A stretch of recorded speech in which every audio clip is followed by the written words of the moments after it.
మీరు ప్రైవేట్ ఆఫీసులో పనిచేస్తున్న, ఫ్యాక్టరీలో ఉన్నా లేదా స్విగ్గీ, జొమాటోలో డెలివరీ పార్ట్నర్ అయినా సరే, ఈ వీడియో చివరిదాకా చూడండి. ఎందుకంటే ఈ కొత్త రూల్స్ మీ జీవితాన్ని, మీ భవిష్యత్తుని, మీ ఆరోగ్య భద్రతని ఖచ్చితంగా మారుస్తాయి. ప్రధానమంత్రి మోదీ గారు చెప్పినట్లు ఇది నిజంగా ఒక చారిత్రాత్మకమైన మార్పు. మరి ఇందులో ఉన్న ముఖ్యమైన అంశాలేంటో డీటెయిల్డ్‌గా తెలుసుకుందాం పదండి. నవంబర్ 21, 2025 నాడు కేంద్ర ప్రభుత్వం ఒక సంచలన నిర్ణయాన్ని అమల్లోకి తెచ్చింది.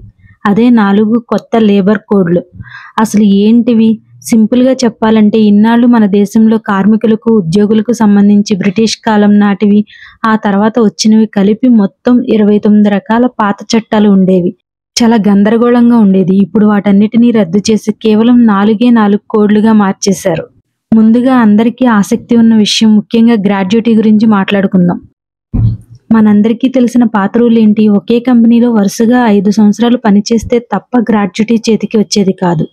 ఈ రోజుల్లో ఐటీ రంగంలోనూ, రిటైల్‌లోనూ 5 ఏళ్ళు ఒకే చోట ఉండడం అంటే మాటలా? అందుకే చాలామంది గ్రాడ్యుటీ నష్టపోయేవారు. కానీ ఇప్పుడు ఒక పెద్ద గుడ్ న్యూస్ ఏంటంటే కొత్త రూల్స్ ప్రకారం ఫిక్స్డ్ టర్మ్ ఉద్యోగులు, అంటే కాంట్రాక్ట్ పద్ధతిలో ఒక నిర్ణీత కాలానికి పనిచేసేవారు కేవలం 1 సంవత్సరం పనిచేసినా సరే వారికి గ్రాట్యుటీ పొందే అర్హత వస్తుంది. ఇది నిజంగా జాబ్స్ మారే వారికి పెద్ద ఊరటే అని చెప్పొచ్చు. అయితే ఇక్కడ చిన్న మెలిక ఉంది, కన్ఫ్యూజ్ అవ్వకండి. ఈ 1 సంవత్సరం రూల్ కేవలం ఫిక్స్డ్ టర్మ్ ఉద్యోగులకే. రెగ్యులర్ పర్మనెంట్ ఉద్యోగులకు మాత్రం ఆ పాత 5 ఏళ్ల రూలే కంటిన్యూ అవుతుంది. ఇక జీతాల విషయానికి వస్తే దేశవ్యాప్తంగా అన్ని రంగాల్లో ఒక యూనివర్సల్ మినిమం వేజ్ గ్యారంటీ ఉంటుంది. అంతేకాదు యాజమాన్యం ఇష్టం వచ్చినప్పుడు జీతాలు ఇవ్వడం కుదరదు. ప్రతి నెల ఒక నిర్ణీత తేదీలోపు జీతం ఖచ్చితంగా మీ అకౌంట్లో పడాల్సిందేనని కొత్త రూల్స్ చెబుతున్నాయి. సరే, డబ్బులు ముఖ్యం, కానీ ఆరోగ్యం అంతకంటే ముఖ్యం కదా. ఈ కొత్త కోడ్లో ఒక అద్భుతమైన రూల్ ఉంది. మీ వయసు 40 సంవత్సరాలు దాటిందా? అయితే ఈ విషయం మీకోసమే. కొత్త నిబంధనల ప్రకారం 40 ఏళ్లు పైబడిన ప్రతి ఉద్యోగికి సంవత్సరానికి ఒకసారి ఉచితంగా పూర్తిస్థాయి హెల్త్ చెకప్ చేయించాల్సిన బాధ్యత ఇకపై మీ కంపెనీదే. ఇది కార్మికుల ఆరోగ్యానికి పెద్ద భరోసా. అలాగే ఉద్యోగ భద్రత విషయంలో కూడా ఒక ముఖ్యమైన మార్పు జరిగింది. మీరు ఏ చిన్న పనిలో చేరినా యాజమాన్యం మీకు తప్పనిసరిగా అపాయింట్మెంట్ లెటర్ ఇవ్వాల్సిందే. ఇన్నాళ్ళు చాలా చోట్ల నోటి మాట మీదే ఉద్యోగాలు ఉండేవి. ఇకపై అలా కుదరదు. ఇది మీ ఉద్యోగానికి చట్టపరమైన గ్యారంటీ. మరొక పెద్ద విషయం, యూనివర్సల్ సోషల్ సెక్యూరిటీ. అంటే ఇన్నాళ్ళు కేవలం పెద్ద ఆఫీసులో ఉండేవారికి పీఎఫ్, ఈఎస్ఐ ఉండేవి. ఇకపై అసంఘటిత రంగ కార్మికులకు కూడా ఈ సౌకర్యాలు అందేలా పునాది వేశారు. ఇప్పుడు మన దేశంలో లక్షల సంఖ్యలో ఉన్న డెలివరీ పార్ట్నర్స్, క్యాబ్ డ్రైవర్స్ గురించి మాట్లాడదాం. వీళ్ళని గిగ్ వర్కర్స్ అంటారు. ఇన్నాళ్ళు వీరికి చట్టపరంగా పెద్దగా రక్షణ ఉండేది కాదు. కానీ మొట్టమొదటిసారిగా ఈ కొత్త చట్టాల్లో గిగ్ వర్కర్లు మరియు ప్లాట్ఫామ్ వర్కర్లు అంటే ఎవరు అనేది స్పష్టంగా నిర్వచించారు.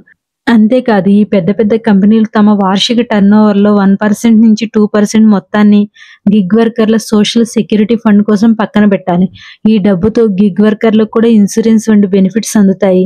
ఇది వారికి నిజంగా పెద్ద సపోర్ట్ అని చెప్పొచ్చు. ఇక మన మహిళా ఉద్యోగుల విషయానికి వస్తే వారికి మరింత స్వేచ్ఛ లభించింది. మహిళలు ఇకపై అన్ని రకాల ఫ్యాక్టరీల్లో, అన్ని షిఫ్ట్లలో పనిచేయవచ్చు. అయితే దీనికి 2 కండిషన్స్. 1, మహిళా ఉద్యోగి సమ్మతి. 2, కంపెనీ వారికి పూర్తి భద్రత, రవాణా సౌకర్యం కల్పించాలి. సరే, ఇవన్నీ ఉద్యోగులకు లాభాలు. మరి కంపెనీలకు, వ్యాపారులకు దీనివల్ల ఏంటి ఉపయోగం? వాళ్లపై భారం పెరిగినట్లేనా? ఇక్కడ మనం దీని గురించి డిస్కస్ చేద్దాం. ఈ రెండింటిని బ్యాలెన్స్ చేసింది గవర్నమెంట్. ఈజ్ ఆఫ్ డూయింగ్ బిజినెస్లో భాగంగా ఇన్నాళ్ళు కంపెనీలు ఆ 29 పాత చట్టాల కోసం డజన్ల కొద్దీ రిజిస్ట్రేషన్లు, లైసెన్స్లు, రిటర్న్ ఫైల్ చేస్తూ సతమతమయ్యేవి. ఇప్పుడు అదంతా పోయింది. కొత్త విధానం ఏంటంటే సింగిల్ రిజిస్ట్రేషన్, సింగిల్ లైసెన్స్ మరియు సింగిల్ రిటర్న్. దీనివల్ల కంపెనీలకు పేపర్ వర్క్, టెన్షన్, కంప్లైంట్స్ భారం చాలా వరకు తగ్గుతుంది. వారు వ్యాపారంపై ఎక్కువ దృష్టి పెట్టొచ్చు. సో ఫ్రెండ్స్, చూసారుగా, నవంబర్ 21, 2025 నుంచి అమల్లోకి వచ్చిన ఈ కొత్త లేబర్ కోడ్లు మన పని విధానాన్ని పూర్తిగా మార్చేస్తున్నాయి. ఇవి ఉద్యోగుల హక్కులను కాపాడుతూనే భారతదేశాన్ని అభివృద్ధి చెందిన దేశంగా మార్చడానికి బలమైన పునాది అని ప్రభుత్వం చెబుతుంది. ముఖ్యంగా 1 సంవత్సరం గ్రాట్యుటీ రూల్ మరియు 40 ఏళ్లు దాటిన వారికి ఫ్రీ హెల్త్ చెకప్. ఈ రూల్స్ పై మీ అభిప్రాయం ఏంటి? ఇది మీకు ఉపయోగపడుతుందని మీరు అనుకుంటున్నారా? కింద కామెంట్ సెక్షన్లో ఖచ్చితంగా తెలియజేయండి. ఈ సమాచారం దేశంలోని ప్రతి ఉద్యోగికి, ప్రతి కార్మికుడికి చేరాలి. దయచేసి ఈ వీడియోని లైక్ చేయండి, షేర్ చేయండి. మరిన్ని అప్డేట్స్ కోసం మన ఛానల్ని సబ్స్క్రైబ్ చేసుకోండి.